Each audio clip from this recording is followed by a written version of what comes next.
What's up guys, Mike here, the Detroit Borg, checking out the new Galaxy Note 5, which picks up a really sleek all metal and glass design, which is even more compact than the previous generation, while retaining a very large and very vibrant and clear 5.7-inch Quad HD Super AMOLED display, which has been improved for the latest generation. We also pick up many features from the Galaxy S6, including an improved fingerprint scanner, along with wireless charging built into the back. We also get the latest Exynos octa-core processor, along with 4 gigs of RAM, and you have 32 or 64 gig storage options built in. We also get improved S Pen hardware, so it now feels like you're using a ballpoint pen on the glass display. And we also have some new software tricks, which we'll explore in this video.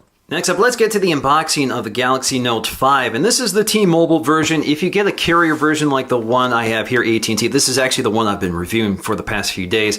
It doesn't come with the original packaging. It does come with most of the original accessories, but they've been tweaked here. It doesn't have one of the carrying cases for the headphones, and I'll show you that when I get to this box. So on the back, of course, we have our specs, and let's go ahead and pull off this sleeve. And we do have some tabs that cut along the side. So lifting the lid, inside we'll find our white Galaxy Note 5. Of course, it's available in a variety of other colors. We have some labels here we do not want to throw out apparently. And then let's go ahead and pull this out. As you can see, it's wrapped in plastic. Very neat and tidy here, no labels. Let's go ahead and push this out. Should slide right out. There we go. Now the first thing that jumps out right away is just how sleek this feels. We have that nice glass design, no plastic, smooth edges along the side, doesn't feel as boxy as the original Note 4. Very nice looking phone, but let's set that aside for just a moment so we can clear the contents here. Inside we'll find something we haven't seen before on a Note, which is a SIM ejection tool. So instead of removing the back panel, you eject the SIM along the side of the phone.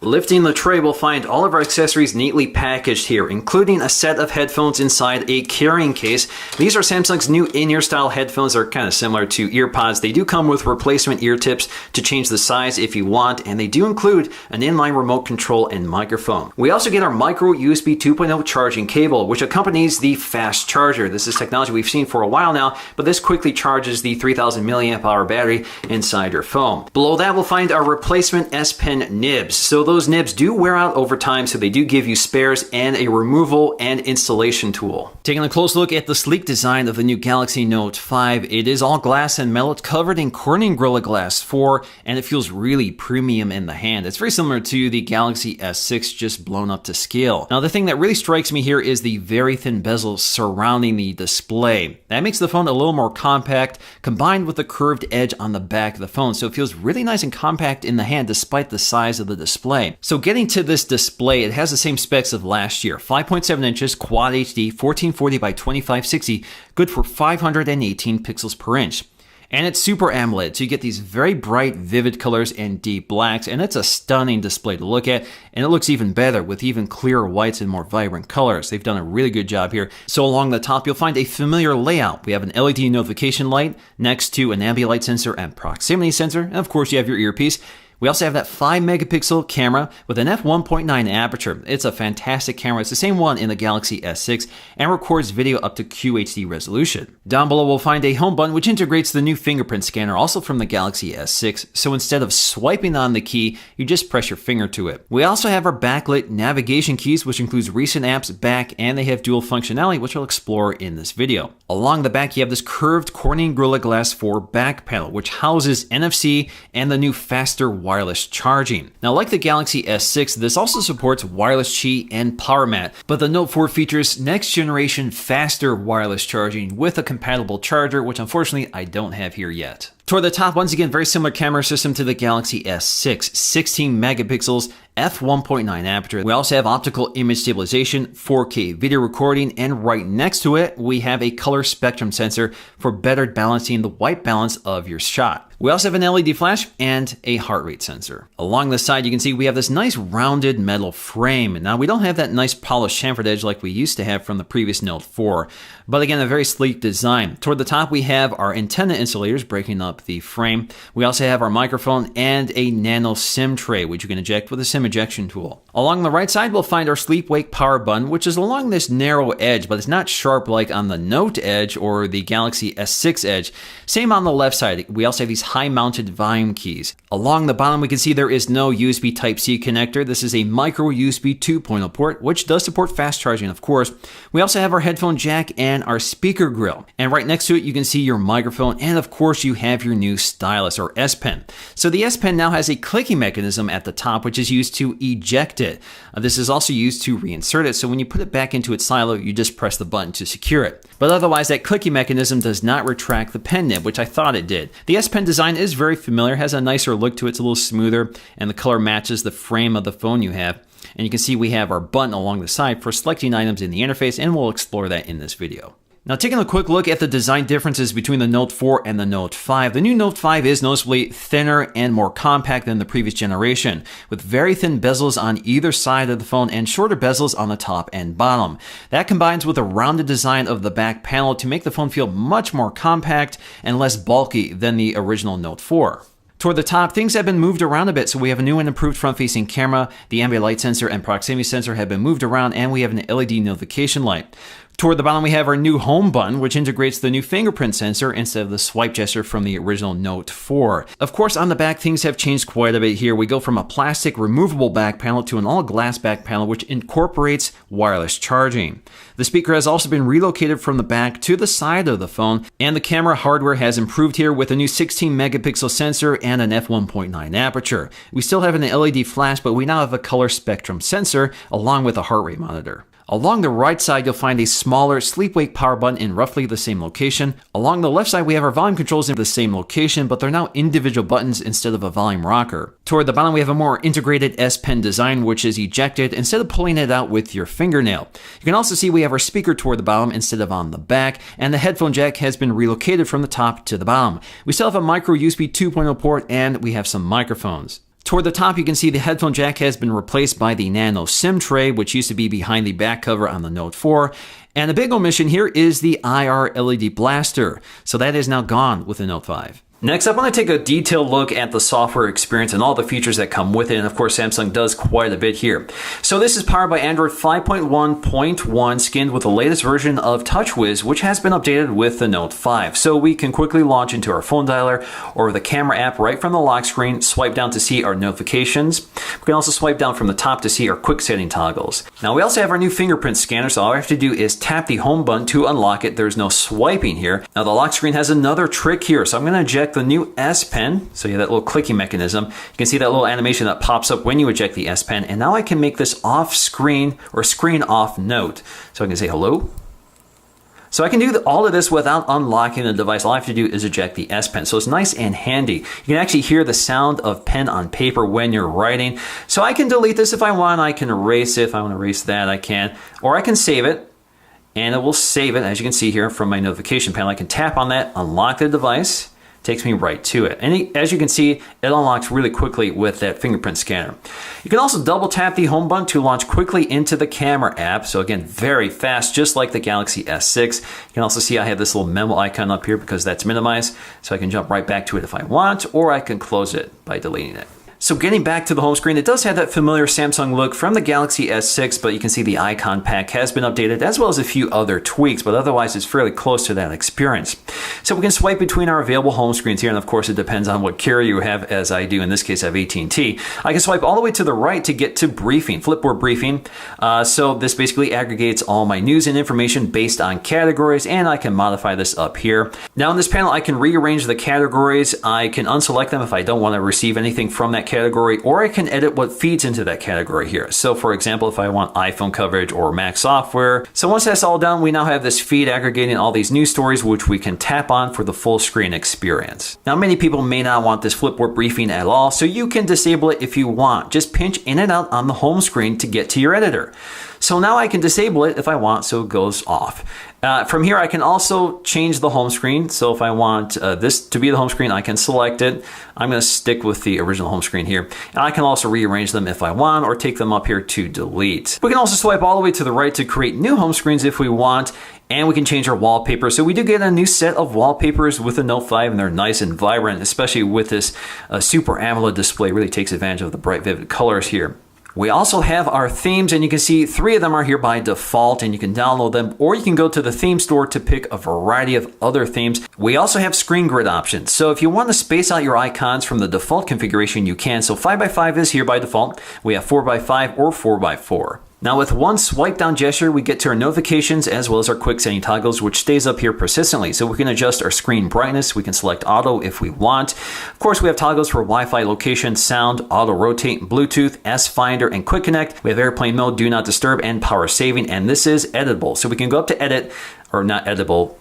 You can't eat it, but you can edit it. So we have flashlight, ultra power saving mode, private mode, screen mirroring, syncing, and NFC. So you can rearrange this if you want. You just drag and drop things up here, but you're limited to what appears up here. Now, I just want to quickly mention that the T-Mobile version and most versions sold around the world will have S-Finder and Quick Connect as a separate bar down here, which you can turn off. So if you go up to Edit, you'll see toward the bottom, you can disable S-Finder and Quick Connect. Now, these buttons do act as quick toggles, but if you tap and hold on them, they'll take you directly to that control panel for even more controls. So for example, if you tap and hold on Do Not Disturb, you get to more controls such as scheduling the Do Not Disturb features instead of just turning it on or off. We also have S-Finder, which allows me to search the entire device for anything. So for example, if I want to search for Android, it will search for settings, bookmarks under Chrome, my files, as well as performing a web search if I want. I can also limit my search by type, so I can see conversation, settings, images, music, videos, notes, time, as well as location, which unfortunately includes my current location, which I don't want to share.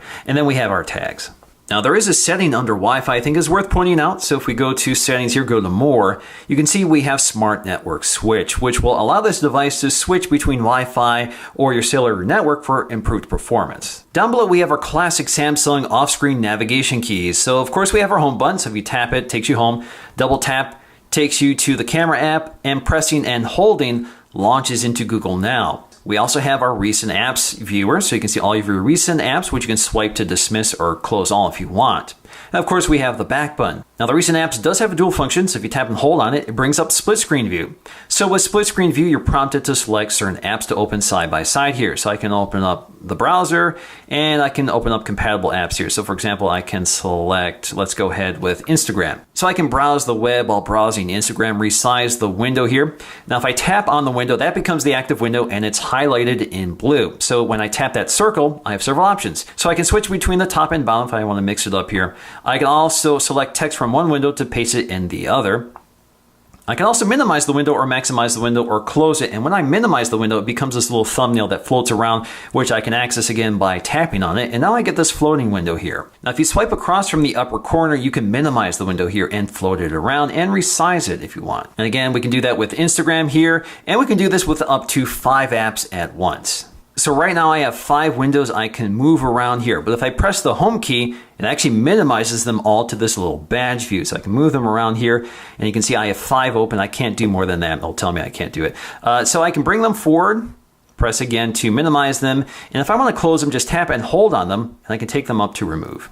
We can also access split screen mode from the overview feature. So apps that are compatible with split screen will have this little icon next to the close icon. So for example, I can enable split screen with YouTube, and then I can select the split screen app below it. So for example, I can select one of the open apps, or I can swipe to the right to access one of the compatible apps. Now we still have S Voice in here, and you can access it by speaking to it. Hi Galaxy. S Voice is listening. Speak now. What's the weather like in Rochester Hills, Michigan? It's 80 with lots of sunshine today. So we get this little pop-out interface which we can dismiss when we're done with it without actually jumping directly to the app. Now if you enable the feature, you can access the S Voice voice assistant from a locked state. Hi Galaxy. S Voice is listening. Speak now. How tall is the Empire State Building? It looks like the answer is about 1,250 feet. We also get a new app drawer here, which has been simplified considerably from the options we used to have with the previous Note or previous versions of TouchWiz. So we can see they've already organized some of the apps for us. We have AT&T, Google, and Samsung organized here, so I can tap on them to expand them out. I can also edit the name or edit the folder color here. So if I want a different color, I can. So green with Google or Android, I think works pretty well. And then you can see the background for that app color has changed. Now I can swipe between my pages here and I can order them. So if I want to order them A to Z, I can do that, but I don't because I want to keep everything in their folders. Now if I go up to edit, I can move things around to folder them. So if I want to create new folders, I can just by dragging and dropping the apps over each other. But you can see some apps have these little icons which indicate they can be uninstalled or disabled. So for example, I can select this item and just disable it. And if I want to re-enable it, I have to go to the application manager. So there we go. We're going to click done. Unfortunately, you can't hide apps like you could with the previous software. In terms of the app selection, besides the carrier bloatware, we have some Samsung apps like Samsung's Milk Music Service, a voice recorder, scrapbook, My Files for a file manager, and then we have Samsung Gear for connecting your smartwatch or other accessories.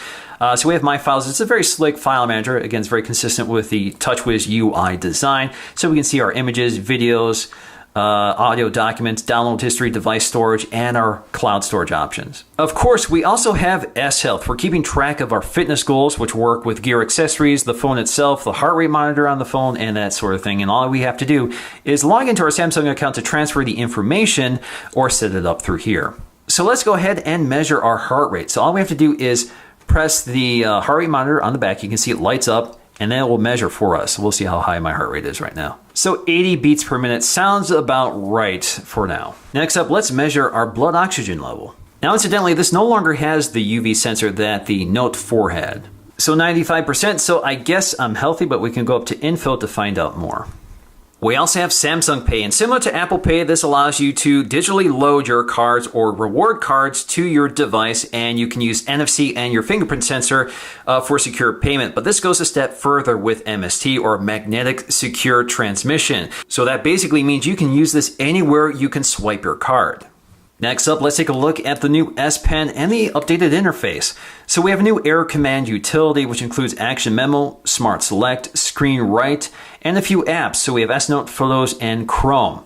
Now you can modify these under settings, but I want to show you what happens when you move away from error command. So you can see you can use the device with the S Pen just fine, and the error command utility is here floating in the background when you need it. All I have to do is tap on it, and it's right there. Now, as always, the S Pen is pressure sensitive, and the screen can actually detect the presence of the S Pen from a distance, so you can actually get this little hovering cursor over whatever you're doing.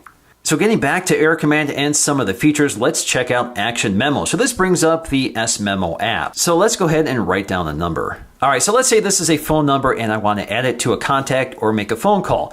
I can go up to More, I can go to Link to Action, and now you can see it automatically detects where this is and has transcribed it, hopefully accurately.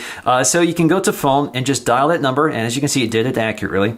And then we can go back to the memo here and change that action. So if we want to go to contact, we can create a new contact. We have other actions here like messages, email, internet, map, or tasks. So again, depending on what you're writing here, you can quickly link to those actions. We also have Smart Select. So with Smart Select, we get different selecting tools, rectangle, lasso, oval, and auto shape, which is grayed out in this case because I guess it can't be used in this situation. But I can go ahead and select a bit of text if I want. So I can go ahead and select this.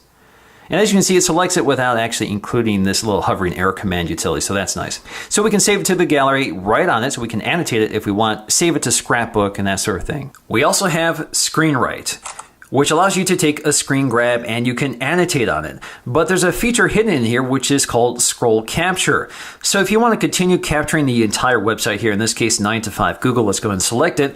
This will continue scrolling through the interface and add to that capture. So we can capture more, capture more, capture more until we filled up as much as we want here. As you can see, it's building along the right side here.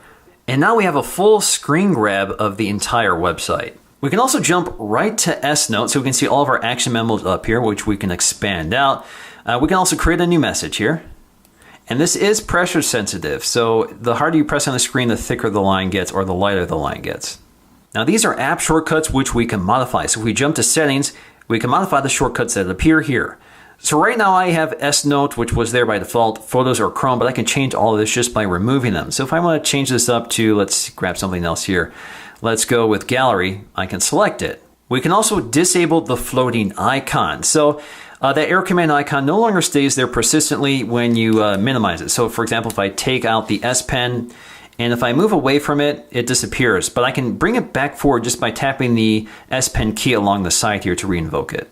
We also get a new handwriting keyboard we can access from settings here. The only problem I'm running into, as you can see right there, is that when I'm gripping the pen, I'm unintentionally activating Air Command. So let's try this again. Hello. This is a test. So there you go. Now if you press and hold the power button along the side, you get to power off airplane mode, restart, or emergency mode. So what is emergency mode? So emergency mode is very similar to ultra power saving mode. It's designed to save battery life and give you some tools here for emergency situations. So I can see my notifications, I can unlock the device with my fingerprint, and I have things like flashlight, emergency alarm. That's very loud. Share my location with contacts, which I can designate. Of course, I have access to the phone and internet, and I can see an estimate of my battery life. I could also add additional apps like Twitter, Facebook, or Maps, which again are apps that could be useful in an emergency situation. Next up, let's take a look at our settings panel. So you can see we have quick settings, connections, devices, personal system, and that's it. Now we have more up here, so we can edit our quick settings, which is the first panel. So you can select specific quick settings you want quick access to without having to dig through your settings panel.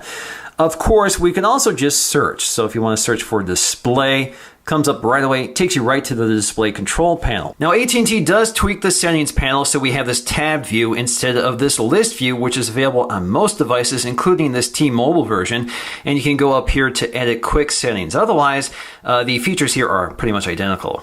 So anyway, this is our quick settings panel. So you can see S Pen, themes, help, display, sounds and notifications, and data usage right here. And again, you can modify that. Under connections, we have Wi-Fi, Bluetooth airplane mode, mobile hotspot and tethering, data usage, mobile networks, NFC and payments, and more connection settings. So under NFC payments, we have Android Beam, as well as tap and pay. So you can enable this as well. We also have sounds and notifications, which includes our LED indicator. So if you want to turn this off, you can. This is where we'll also find our do not disturb schedule. So if you want to modify it, you can, as well as the behavior.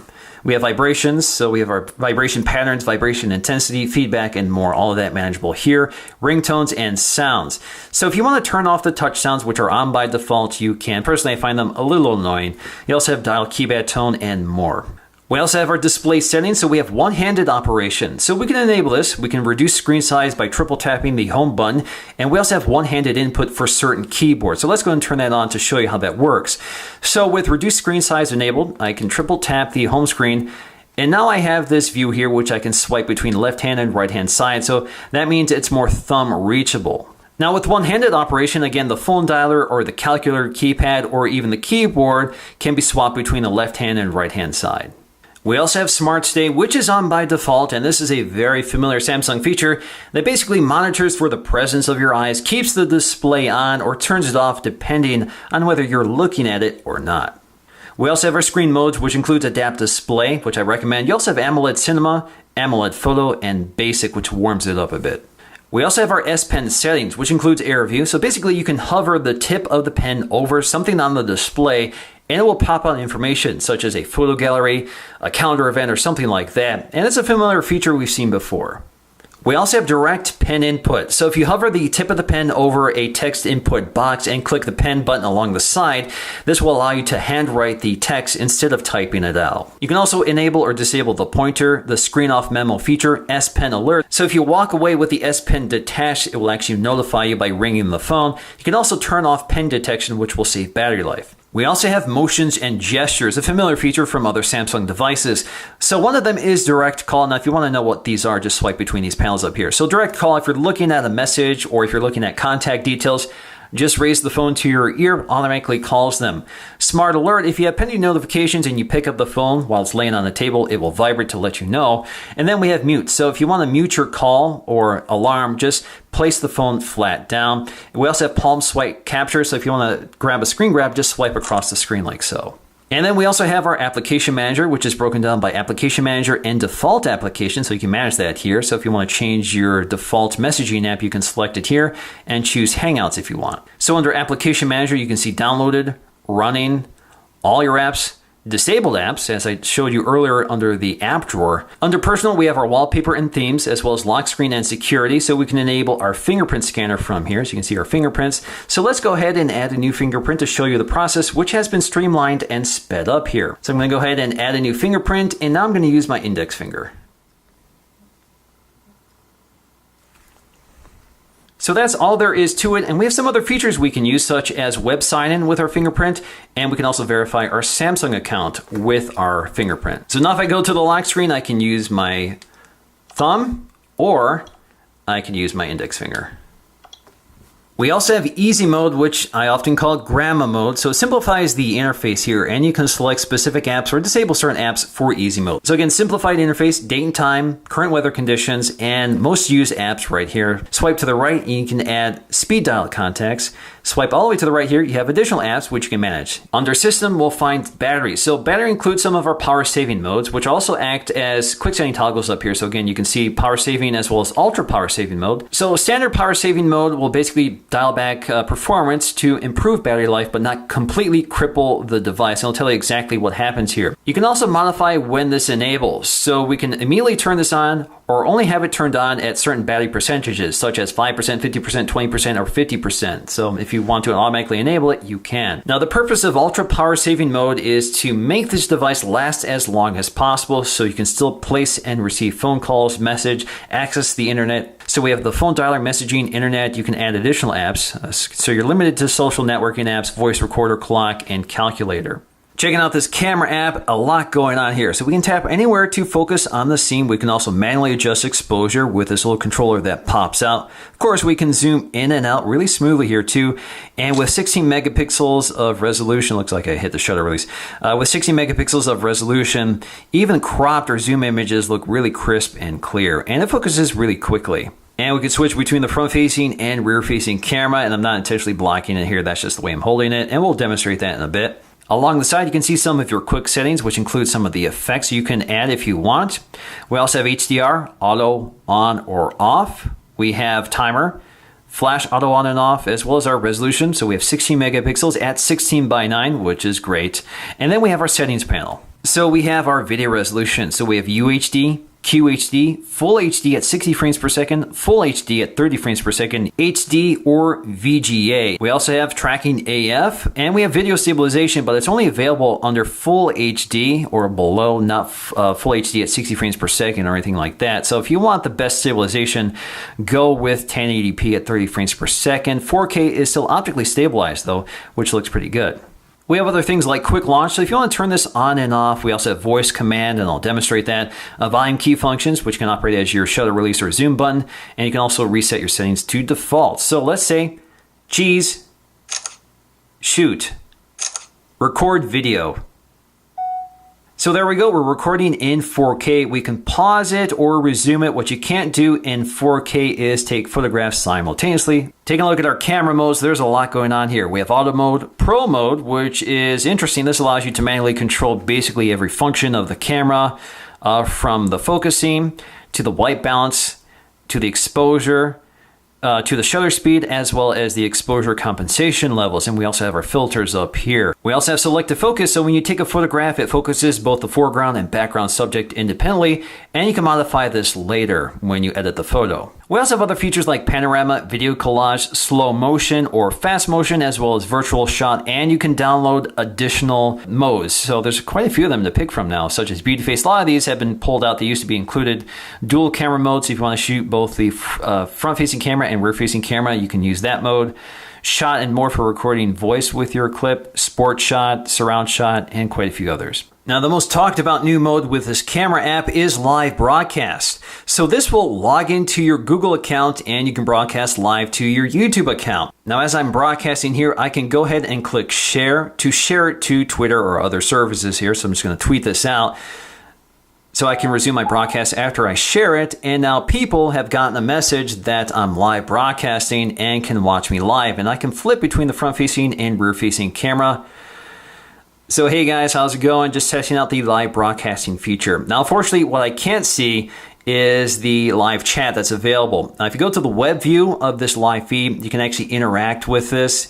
You can also see the likes or dislikes in the lower corner here. But anyways, I'm able to get up to 1080p resolution on a good Wi-Fi connection. So generally speaking, it works pretty well, but of course over cellular, your performance will degrade. The front-facing camera also has some familiar Samsung tricks. So if we hold up our hand here, it reads it and it starts a countdown to take a selfie. We also have something called wide selfie. So we can snap a photograph and pivot the phone left and right to take a panorama. So if you have more people around you, you can get them all in. We can also hold our finger on the heart rate monitor, and when we're ready to take our selfie, we can lift it and it snaps it. I don't find this particularly useful, as you can see here. Let's try this again. There you go. So it's no secret that Samsung makes outstanding camera systems. The Galaxy S6 is one of the highest rated in terms of camera quality, and that's basically the same sensor we have in this camera, and delivers excellent results as expected. Images come out clear, crisp, with good color reproduction and exposure. Nice depth of field, and it's able to find focus quickly and accurately in most lighting conditions. In terms of low light performance, this camera really benefits from the large f1.9 aperture and optical image stabilization, which combines to create very smooth images with good exposure, good sharpness, and color reproduction without over-processing. In terms of video, once again, we can record in 4K, and we have optical image stabilization to make handheld video look smooth. And as expected, everything looks fantastic with bright, vivid colors, good exposure and clarity, and the camera is able to find exposure and focus smoothly and accurately without hunting around. What's going on, guys? This is Mike, the Detroit Borg, testing out the 5 megapixel front-facing camera, recording at QHD resolution, so not quite 4K, but close. This is definitely the best looking front-facing camera I've ever used. It's very similar to the one on the Galaxy S6, if not identical. It's an f1.9 aperture, lets a lot of light in, nice wide-angle lens so you can see everything. Good color reproduction, really sharp, and great audio as well. In terms of our Geekbench scores, compared to the Note 4, we're seeing fairly modest gains here. We have the Exynos octa-core from last year clocked at 1.3. This time it's clocked at 1.5, and we have 4 gigs of RAM instead of 3 gigs of RAM. So definitely a decent performance gain here. But what's interesting to me is that, at least in my testing, the Galaxy S6 performed a bit better, at least in the multi-core score. So I'm not sure why that is. That could just be a variable with testing. Compared to the iPhone 6 Plus and its notoriously high single-core score, it still doesn't match it. We also see big gains over the LG G4, especially in the multi-core score, and more closely matched is the OnePlus 2, although it's still ahead of that. In terms of day-to-day performance, I can't say there isn't some elements of lag here and there. You may have spotted it during my walkthrough of the software, but generally speaking, it's been very smooth and quick, and it's definitely been a trait of Samsung within the past year or two. They've been able to really speed up performance thanks to the latest version of Android and a streamed-down, simplified version of TouchWiz. So I'm really impressed overall by how quick everything operates on here, from launching the camera to the fingerprint sensor to the software load times and navigating the user interface. We also have really impressive gaming performance here with that octa-core processor combined with the Mali T760MP8 GPU. That's a mouthful. So in terms of gaming performance, again, we're at the top of the spectrum for Android devices. In terms of battery performance, the Note 5 has a smaller battery than the Note 4 by 220 milliamp hours. But in my Geekbench testing with the screen at maximum brightness, the Note 5, even though it has a brighter display, outperformed the Note 4 by an hour. That's really impressive. In terms of heavy day-to-day use, like I did during my review period in which I'm recording 4K video, which is really draining on the battery, I'm able to get at least 10 hours on a charge with almost 3.5 hours to 4 hours of on-screen time at maximum brightness. That's pretty average for me in terms of performance when I'm testing a device, but of course, you can improve this by dimming the display and doing less things like 4K video recording. In terms of sound quality, it's not so good with the Note 5. Although we have a side-facing speaker instead of the rear-facing speaker, it sounds much more hollow and tinny than the rear-facing loudspeaker. The other problem here is that audio is over-processed, so it sounds almost robotic. It's a little strange. I've also noticed this on the Galaxy S6. So let's take a listen to them to see how they sound side by side. What's up, guys? Mike here, the Detroit Borg, checking out the new OnePlus 2, one of the most anticipated new phones of the year, and it's a sequel to one of my favorite phones of last year. So the premise here is still the same. This is called the flagship killer. In this case, is the 2016 flagship killer. Ultimately, the Galaxy Note 5 is kind of a blown-up version of the Galaxy S6 with a really sleek design that adds wireless charging, a sealed-in battery, no expandable storage, but we get a stunning display, fantastic camera system, and even better battery life than the previous generation. We also get much better performing software that I think looks a lot better as well, and we get a new and improved S Pen, which adds some functionality, and if you just want a phone with a large display like I do, you can't do any better than the Note 5. In fact, DisplayMate declares this the best display they've ever tested on a mobile device. Alrighty guys, hope you enjoyed this extensive look at the Galaxy Note 5. It was a lot of work, but of course it's always worth it. If you guys like it, please give it a like to let me know, and please stay tuned for my next video, which will feature the Galaxy S6 Edge Plus. Alright guys, thanks for watching, and I'll see you again in the next one.